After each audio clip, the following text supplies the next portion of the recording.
सभी भक्तजनों को मेरा निवन प्रणाम। राम राम, जय श्री कृष्णा। पूनम सिहा की दुनिया में आप सभी का बहुत बहुत स्वागत है। श्रीमद् भागवत महापुराण द्वादश स्कंद 7वां अध्याय, अथर्ववेद की शाखाएं और पुराणों के लक्षण। सूत जी कहते हैं, सोनक आदि ऋषियों, मैं कह चुका हूँ कि अथर्ववेद के ज्ञाता सुमंतु मुनि थे। उन्होंने अपनी संहिता अपने प्रिय शिष्य कबंद को पढ़ाई। कबंद ने उस संहिता के 2 भाग करके पथ्य और वेद दर्शन को उसका अध्ययन कराया। वेद दर्श के 4 शिष्य हुए, शौल्क्यानी, ब्रह्मबली, मोदोश और पिपल्यानी। अब पथ्य के शिष्यों के नाम सुनो। सोनक जी, पथ्य के 3 शिष्य थे, कुमंद, शुनक और अथर्ववेता जांजलि। अंगिरा गोत्रोत्पन्न शुनक के 2 शिष्य थे, भृगु और सौंध्यवायन। उन दोनों ने 2 संहिताओं का अध्ययन किया। अथर्ववेद के आचार्यों में इनके अतिरिक्त सौंध्यवायनादि के शिष्य सावर्ण्य आदि तथा नक्षत्र, कल्प, शांति, कश्यप, अंगिरस आदि कई विद्वान और भी हुए। अब मैं उन्हें पुराणकों के संबंध में सुनाता हूँ। सोनक जी, पुराणों के 6 आचार्य प्रसिद्ध हैं, त्रयारुणी, कश्यप, सावर्णी, अकृतवर्ण, वैशंपायन और हारित।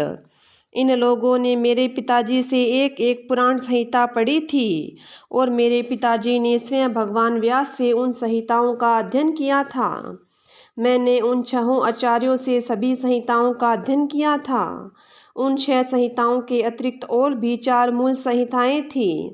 उन्हें भी कश्यप, सावर्णी, परशुराम जी के शिष्य, अकृतवर्ण और उन सब के साथ मैंने व्यास जी के शिष्य श्री रोमहर्षण जी से, जो मेरे पिता थे, अध्ययन किया था।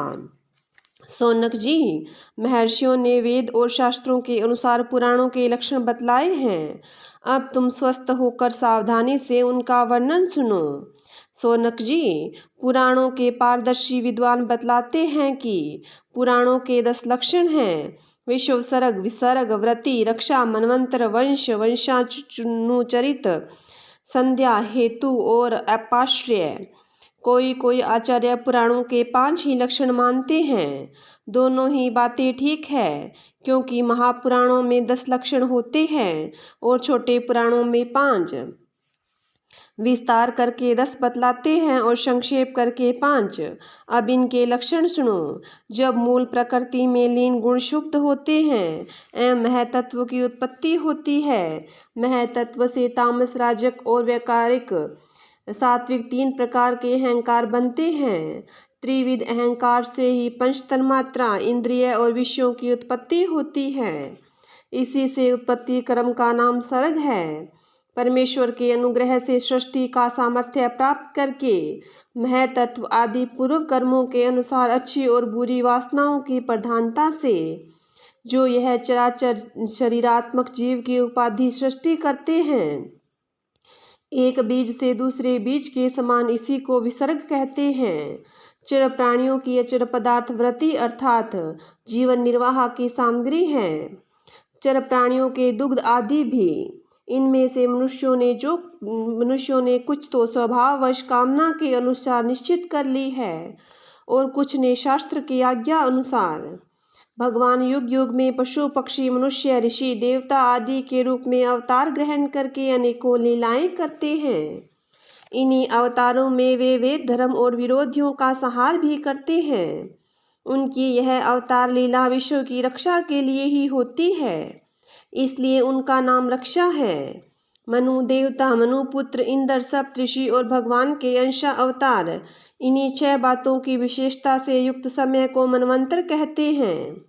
ब्रह्मा जी से जितने राजाओं की सृष्टि हुई है, उनकी भूत, भविष्य और वर्तमान कालीन संतान परंपरा को वंश कहते हैं। उन राजाओं के तथा उनके वंशधरों के चरित्र का नाम वंशानुचरित है। इस विश्व ब्रह्मांड का स्वभाव से ही प्रलय हो जाता है।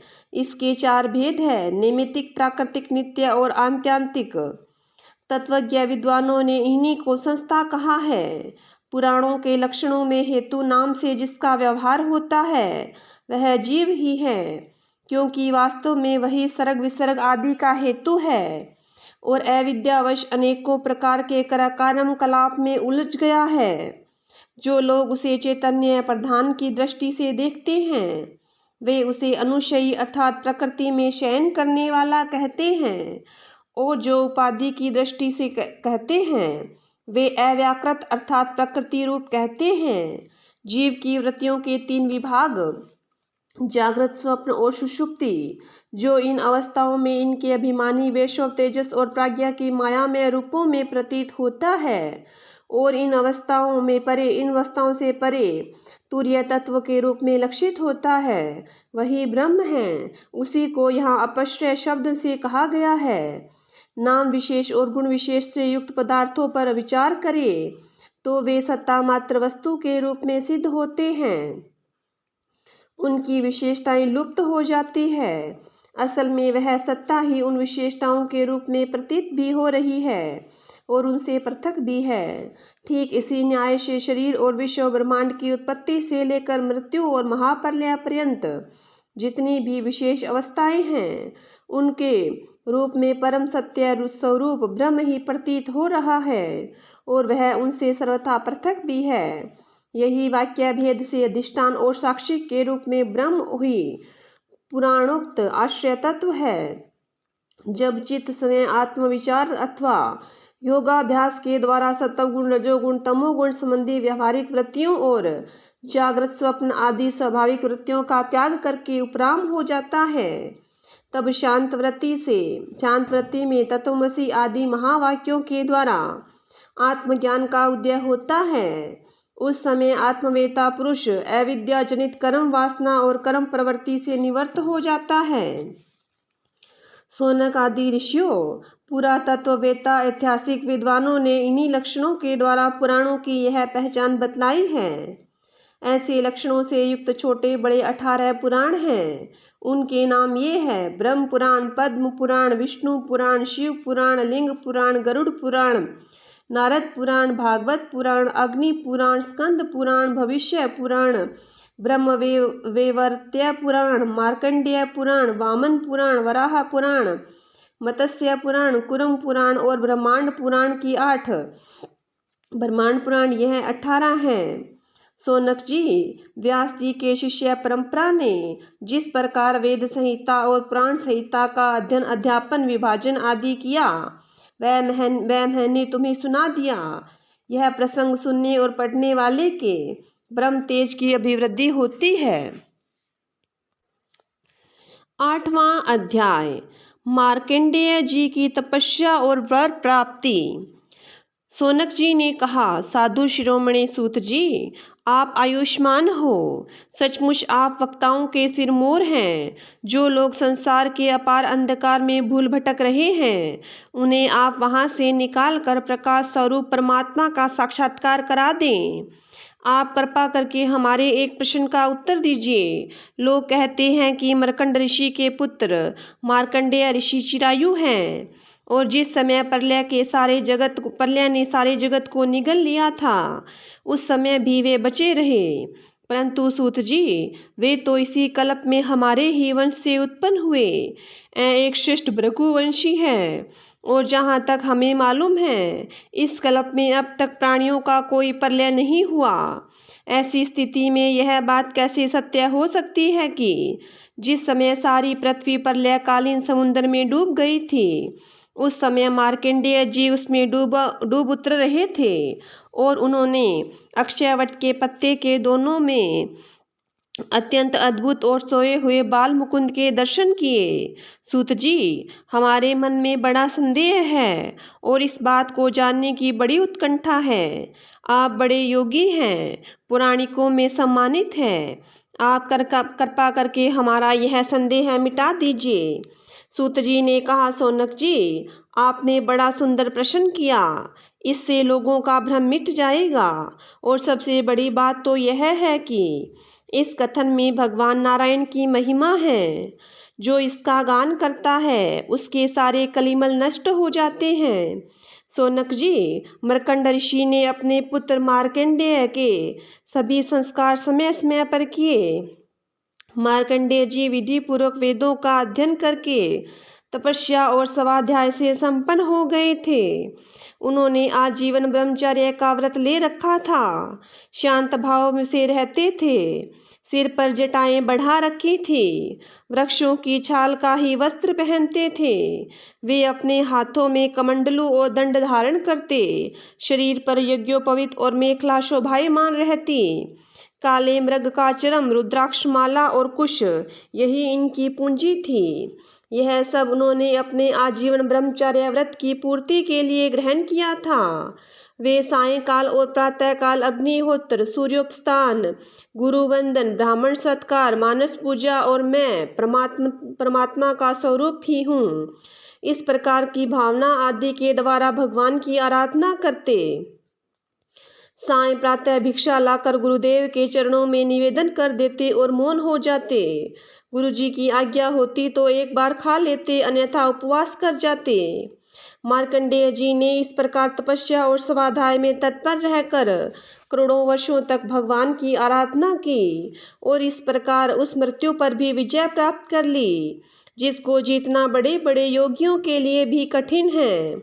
मार्कंडेय जी की मृत्यु विजय को देखकर ब्रह्मा, भृगु, शंकर, दक्ष प्रजापति, ब्रह्मा जी के नान्य पुत्र तथा मनुष्य, देवता, पितृ एवं अन्य सभी प्राणी अत्यंत विस्मित हो गए।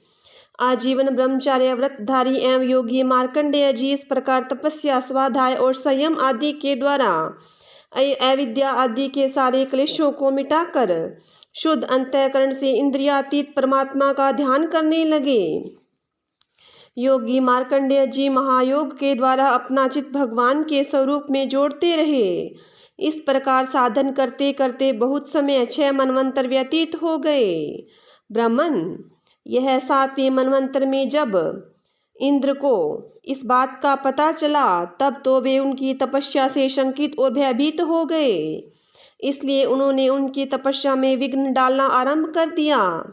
सोनक जी, इंद्र ने मार्कंडेय जी की तपस्या में विघ्न डालने के लिए उनके आश्रम पर गंधर्व, अप्सराएं, काम, वसंत, मल्यानील, शोभ और मद को भेजा।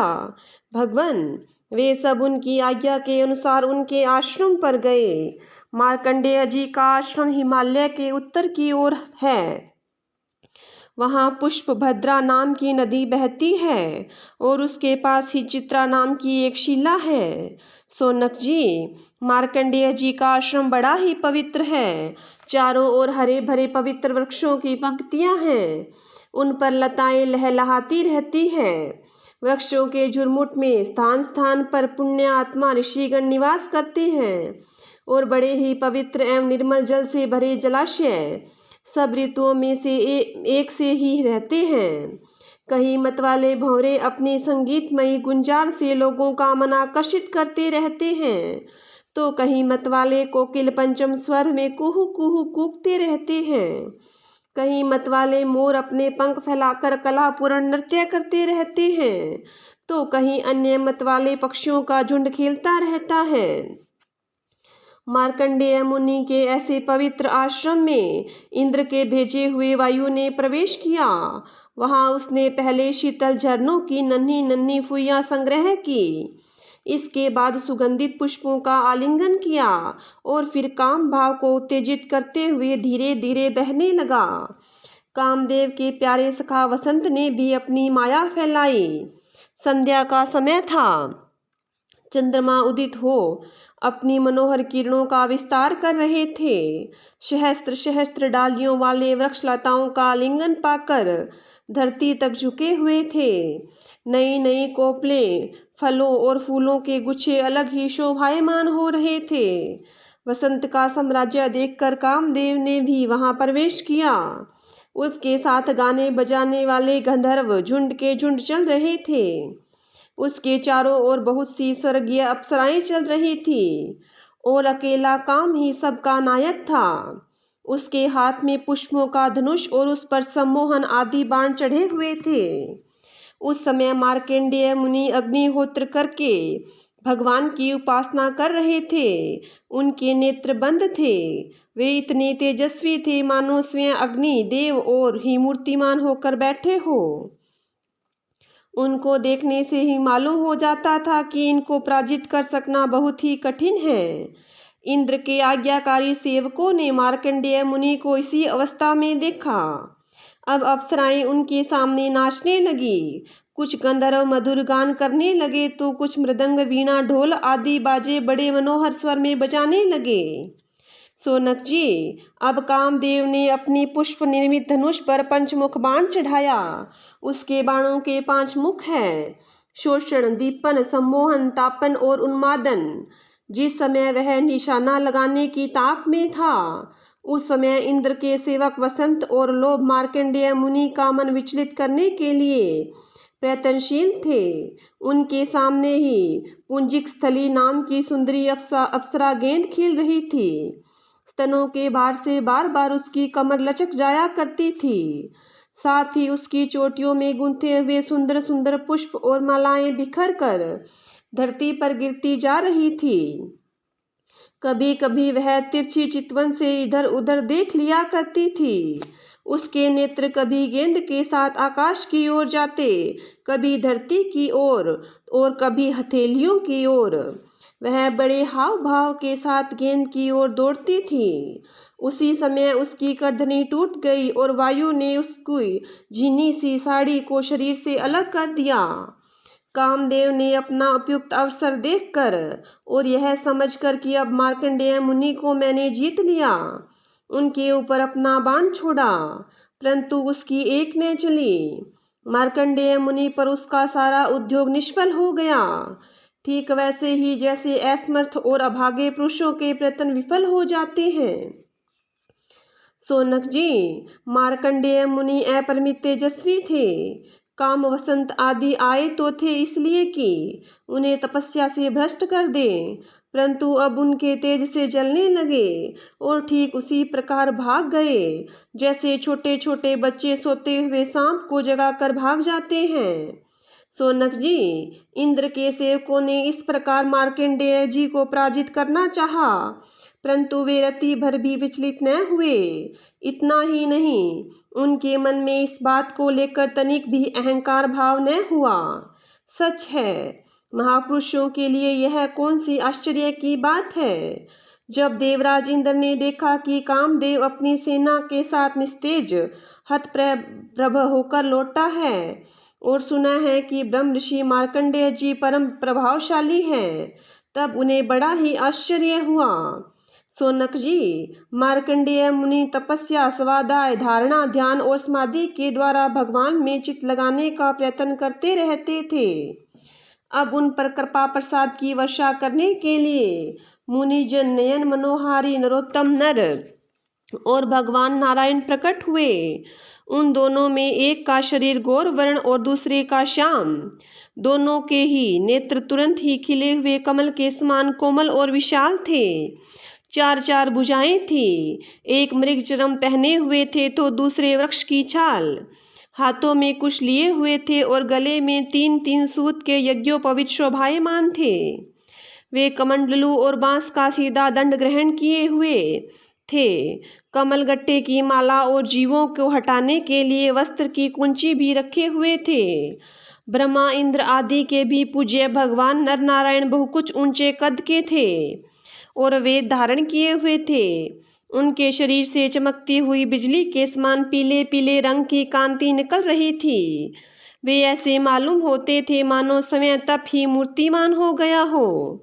जब मार्कंडेय मुनि ने देखा कि भगवान के साक्षात स्वरूप नर नारायण ऋषि पधारे हैं, तब वे बड़े आदर भाव से उठकर खड़े हो गए और धरती पर दंडवत लौटकर साष्टांग प्रणाम किया। भगवान के दिव्य दर्शन से उन्हें इतना आनंद हुआ कि उनका रोम रोम, उनकी सारी इंद्रियां एवं अंतःकरण शांति के समुद्र में गोता खाने लगे। शरीर पुलकित हो गया, नेत्रों में आंसू उमड़ आए, जिनके कारण वे उन्हें भर आंख देख भी न सकते। तदंतर वे हाथ जोड़कर उठ खड़े हुए। उनका अंग अंग भगवान के सामने झुका जा रहा था। उनके हृदय में उत्सुकता तो इतनी थी मानो वे भगवान का आलिंगन कर लेंगे। उनसे और कुछ तो बोला न गया। गदगद वाणी से केवल इतना ही कहा, नमस्कार नमस्कार। इसके बाद उन्होंने दोनों को आसन पर बैठाया, बड़े प्रेम से उनके चरण पखारे और अघर्य, चंदन, धूप और माला आदि से उनकी पूजा करने लगे। भगवान नर नारायण सुखपूर्वक आसन पर विराजमान थे और मार्कंडेय जी पर कृपा प्रसाद की वर्षा कर रहे थे। पूजा के अनंतर मार्कंडेय मुनि ने उन सर्वश्रेष्ठ मुनि वेशधारी नर नारायण के चरणों में प्रणाम किया और यह स्तुति की। मार्कंडेय मुनि ने कहा, भगवन, मैं अल्पज्ञ जीव भला आपकी अनंत महिमा का कैसे वर्णन करूं? आपकी प्रेरणा से ही संपूर्ण प्राणियों, ब्रह्मा, शंकर तथा मेरे शरीर में भी प्राण शक्ति का संचार होता है और फिर उसी के कारण वाणी, मन और इंद्रियों में भी बोलने, सोचने, विचारने और करने, जानने की शक्ति आती है।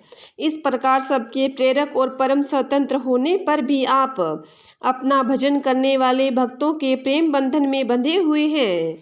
प्रभु, आपके केवल विश्व की रक्षा के लिए ही जैसे मत्स्य, कुर्म आदि अनेकों अवतार ग्रहण किए हैं, वैसे ही आपने ये दोनों रूप भी त्रिलोकी के कल्याण, उसकी दुख निवृत्ति और विश्व के प्राणियों को मृत्यु पर विजय प्राप्त कराने के लिए ग्रहण किया है। आप रक्षा तो करते ही हैं, मकड़ी के समान अपने से ही इस विश्व को प्रकट करते हैं और फिर स्वयं अपने में ही लीन भी कर लेते हैं। आप चराचर जगत का पालन और नियमन करने वाले हैं। मैं आपके चरण कमलों में प्रणाम करता हूँ। जो आपके चरण कमलों की शरण ग्रहण कर लेते हैं, उन्हें कर्म, गुण और काल जनित क्लेश स्पर्श भी नहीं कर सकते। वेद के मर्मज्ञ ऋषि मुनि आपकी प्राप्ति के लिए निरंतर आपका स्तवन, वंदन, पूजन और ध्यान किया करते हैं। प्रभु, जीव के चारों ओर भय ही भय का बोलबाला है, औरों की तो बात ही क्या, आपके काल रूप से स्वयं ब्रह्मा भी अत्यंत भयभीत रहते हैं, क्योंकि उनकी आयु भी सीमित केवल 2 प्रारब्ध की है। फिर उनके बनाए हुए भौतिक शरीर वाले प्राणियों के संबंध में तो कहना ही क्या है। ऐसी अवस्था में आपके चरण कमलों की शरण ग्रहण करने के अतिरिक्त और कोई भी परम कल्याण तथा सुख शांति का उपाय हमारी समझ में नहीं आता, क्योंकि आप स्वयं ही मोक्ष स्वरूप हैं। भगवन, आप समस्त जीवों के परम गुरु, सबसे श्रेष्ठ और सत्य ज्ञान स्वरूप है। इसलिए आत्म स्वरूप को ढक लेने वाले देह, गेह आदि निष्फल, असत्य, नाशवान और प्रतीति मात्र पदार्थों को त्याग कर मैं आपके चरण कमलों की शरण ग्रहण करता हूँ। कोई भी प्राणी यदि आपकी शरण ग्रहण कर लेता है तो वह उससे अपने सारे अभिष्ट प्राप्त कर लेता है।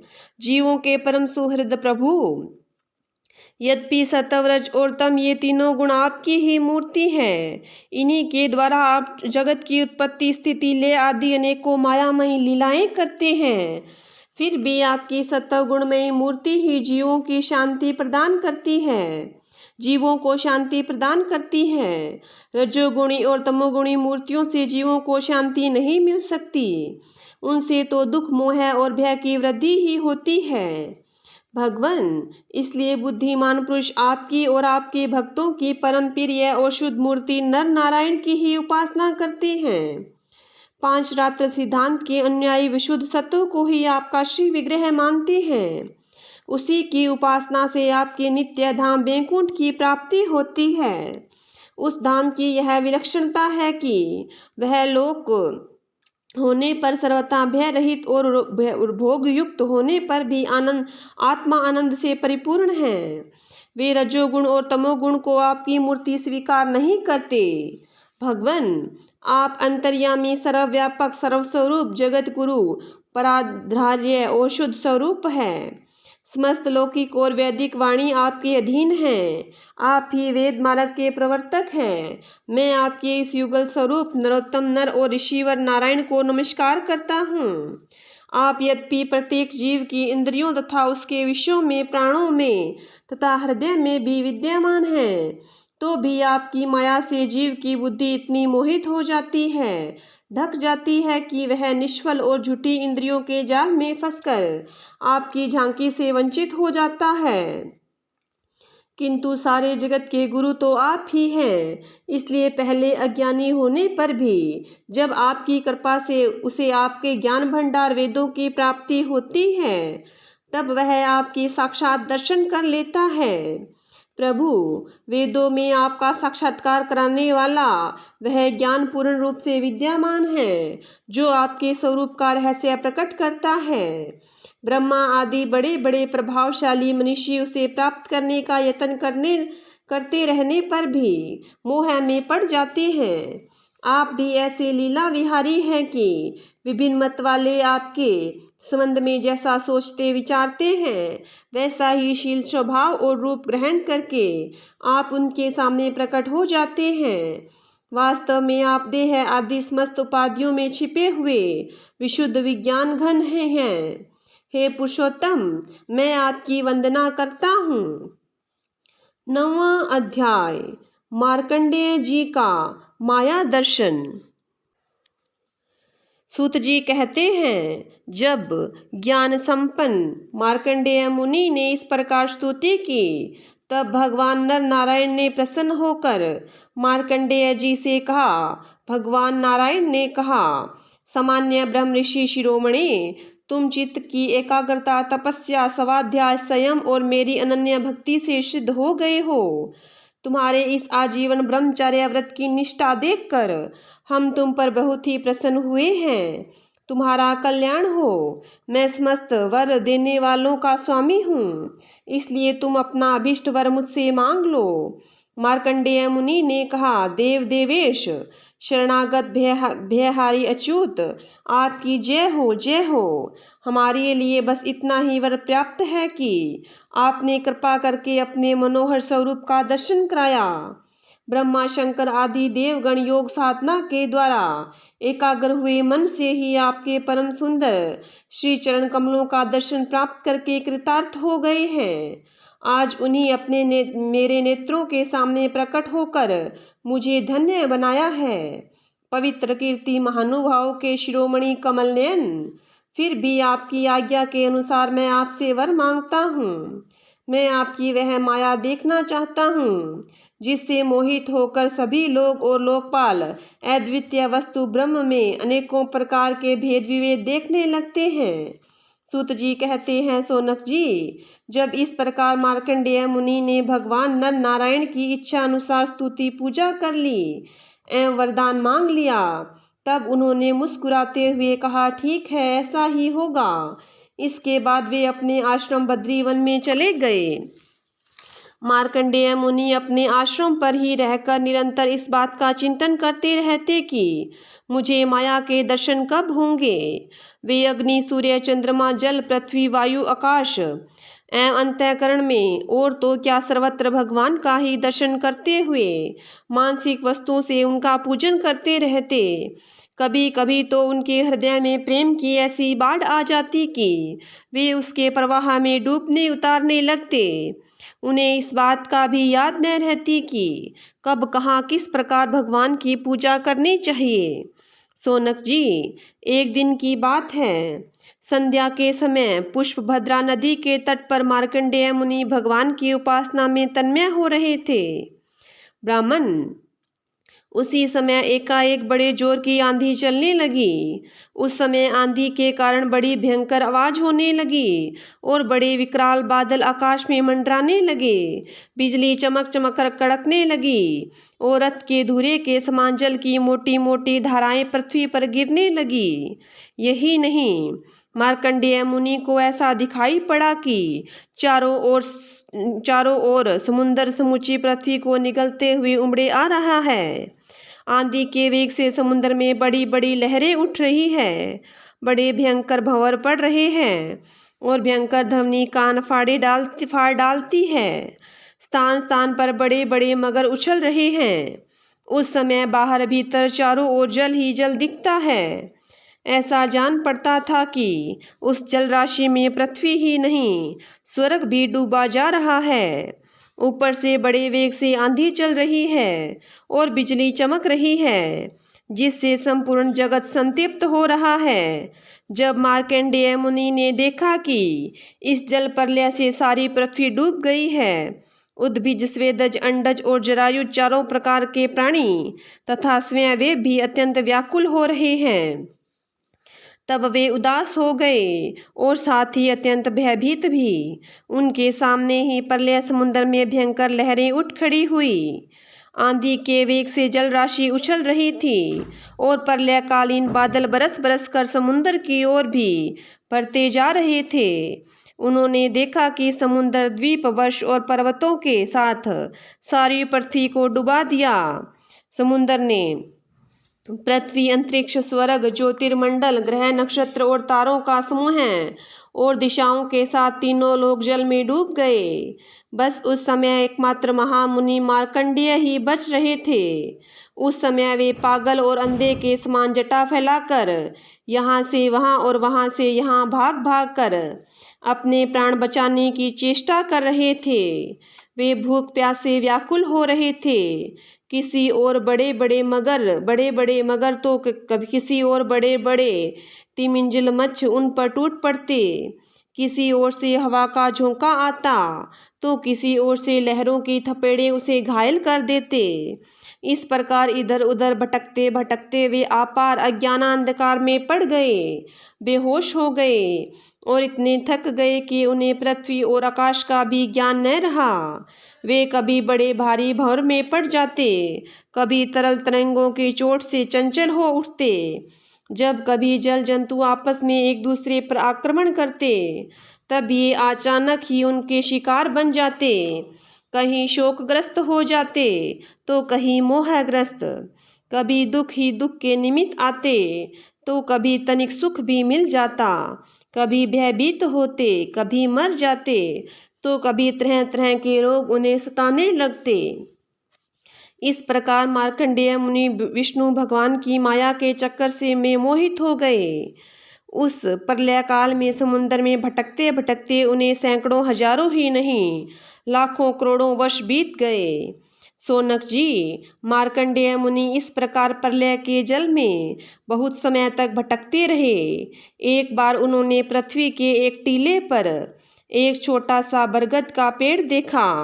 उसमें हरे हरे पत्ते और लाल लाल फल शोभायमान हो रहे थे। बरगद के पेड़ में ईशान कोण पर एक डाल थी। उसमें एक पत्तों का दोनों सा बना रखा था। उस पर एक बड़ा ही सुंदर नन्हा सा शिशु लेट रहा था। उसके शरीर से ऐसी उज्जवल छटा छिटक रही थी जिससे आसपास का अंधेरा दूर हो रहा था। वह शिशु मरकतमणि के समान सांवला सांवला था। मुख कमल पर सारा सौंदर्य फूटा पड़ता था। गर्दन शंख के समान उतार चढ़ाव वाली थी। छाती चौड़ी थी। तोते की चोंच के समान श्याम सुंदर नासिका और भौहें बड़ी मनोहर थीं। काली काली घुंघराली अलके कपोलों पर लटक रही थी और श्वास लगने से कभी कभी हिल भी जाती थी। शंख के समान घुमावदार कानों में अनार के लाल लाल फूल शोभायमान हो रहे थे। मूंगे के समान लाल लाल होठों की कांति से उनकी सुधामयी श्वेत मुस्कान कुछ लालिमा मिश्रित हो गई थी। नेत्रों के कोने कमल के भीतरी भाग के समान तनिक लाल लाल थे। मुस्कान और चितवन बरबस हृदय को पकड़ लेती थी। बड़ी गंभीर नाभि थी। छोटी सी तोंद पीपल के पत्ते के समान जान पड़ती और श्वास लेने के समय उस पर पड़ी हुई बलें तथा नाभि हिल जाया करती थी। नन्हे नन्हे हाथों में बड़ी सुंदर सुंदर उंगलियां थीं। वह शिशु अपने दोनों कर कमलों से एक चरण कमल को मुख में डालकर चूस रहा था। मार्कंडेय मुनि यह दिव्य दृश्य देखकर अत्यंत विस्मित हो गए। सोनक जी, उस दिव्य शिशु को देखते ही मार्कंडेय मुनि की सारी थकावट जाती रही। आनंद से उसके हृदय कमल और नेत्र कमल खिल गए। शरीर पुलकित हो गया। उस नन्हे से शिशु के इस अद्भुत भाव को देखकर उनके मन में तरह तरह की शंकाएं, यह कौन है इत्यादि आने लगी और वे उस शिशु से ये बातें पूछने के लिए उसके सामने सरक गए। अभी मार्कंडेय जी पहुंच भी न पाए थे कि उस शिशु के श्वास के साथ उसके शरीर के भीतर उसी प्रकार घुस गए जैसे कोई मच्छर किसी के पेट में चला जाए। उस शिशु के पेट में जाकर उन्होंने सब की सब वही सृष्टि देखी जैसी प्रलय के पहले उन्होंने देखी थी। वह सब विचित्र दृश्य देखकर आश्चर्यचकित हो गए। वे मोहवंश कुछ सोच विचार भी न सके। उन्होंने उस शिशु के उदर में आकाश, अंतरिक्ष, ज्योतिर्मंडल, पर्वत, समुद्र, द्वीप, वर्ष, दिशाएं, देवता, दैत्य, वन, देश, नदियां, नगर, खाने, किसानों के गांव, हीरों की बस्तियां, आश्रम, वर्ण, उनके आचार व्यवहार, पंच महाभूत, भूतों से बने प्राणियों के शरीर तथा पदार्थ, अनेकों युग और कल्पों के भेद से युक्त काल आदि सब कुछ देखा। केवल इतना ही नहीं, जिन देशों, वस्तुओं और कालों के द्वारा जगत का व्यवहार संपन्न होता है, वह सब कुछ वहाँ विद्यमान था। कहाँ तक कहें, यह संपूर्ण विश्व न होने पर भी वहाँ सत्य के समान प्रतीत होता देखा। हिमालय पर्वत, वही पुष्पभद्रा नदी, उसके तट पर अपना आश्रम और वहाँ रहने वाले ऋषियों को भी मार्कंडेय जी ने प्रत्यक्ष ही देखा। इस प्रकार संपूर्ण विश्व को देखते देखते ही वे उस दिव्य शिशु के श्वास के द्वारा ही बाहर आ गए और फिर प्रलयकालीन समुद्र में गिर पड़े।